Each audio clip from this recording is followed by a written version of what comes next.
Bonjour à tous et bienvenue dans Tout de suite, une émission qui traite des suites, des préquels, des spin-offs et tous les autres dérivés de films. Donc chaque année, on a une dizaine de projets, de suites, de reboots qui sont annoncés et souvent ça provoque l'hystérie, l'inquiétude ou le pire, le mécontentement des fans. Dans chacune de mes vidéos, je vais explorer cette phase complexe du 7e art, en décortiquer les tenants et les aboutissants pour mieux comprendre leur nature. Et pour commencer, on va définir ce que c'est, à proprement parler, une suite.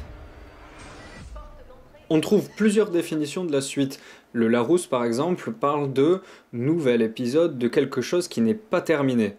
Bon, je préfère la définition de Wikipédia qui dit que pour qu'une œuvre soit qualifiée de suite d'une autre œuvre, elle doit partager avec celle-ci certaines caractéristiques. Mais bon, le plus intéressant, c'est la fin de cette définition, qui dit « le tout est de définir ces caractéristiques-là ». Donc premier constat, la suite, ça se déroulerait dans le même univers que celui de l'œuvre d'origine. Bon, on va prendre un exemple simple, Star Wars.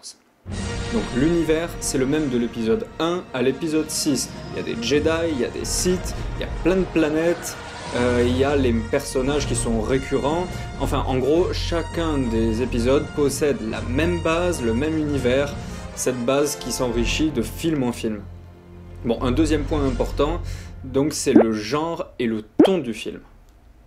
Donc tout d'abord, il faut clarifier ces deux termes. Le genre, ça correspond à des codes spécifiques. Ça va regrouper des éléments systématiques qui le définissent. En gros, pour un western, ça sera la bagarre dans le saloon, le duel dans l'allée principale du village, et la botte de paille qui roule, par exemple. Le ton, c'est comment ces codes vont être traités.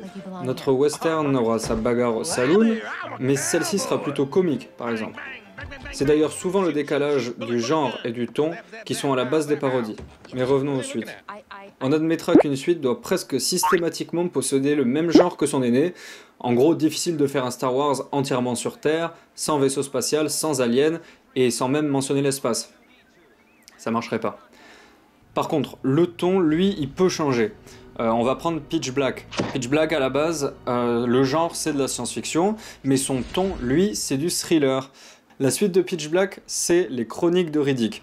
C'est un film qui appartient toujours au genre de la science-fiction, mais son ton, là, il change, c'est plutôt orienté action. C'est d'ailleurs ce que certaines personnes ont pu lui reprocher. Et dans tout ça, il faut parler du personnage principal. Le personnage principal du premier film est, dans la plupart du cas, le personnage principal de la suite. Cependant, il existe, comme pour toute règle, des exceptions. On pense par exemple à la suite à l'intérêt relatif de Donnie Darko, qui se fait sans le personnage de Donnie Darko. Pareil pour le film Le Fils du Masque, sans le personnage de Jim Carrey. Bon, ce genre de suite, ça a pour but de prolonger l'histoire du premier film, en considérant que son personnage principal n'a plus rien à apprendre de celle-ci. Bon alors attention, ce genre de suite, c'est pas à confondre avec le spin-off, c'est complètement différent. Un exemple, c'est le Chapeauté. C'est pas une suite, c'est un spin-off de Shrek. Mais on reviendra sur le spin-off et les questions qu'il soulève dans le prochain épisode.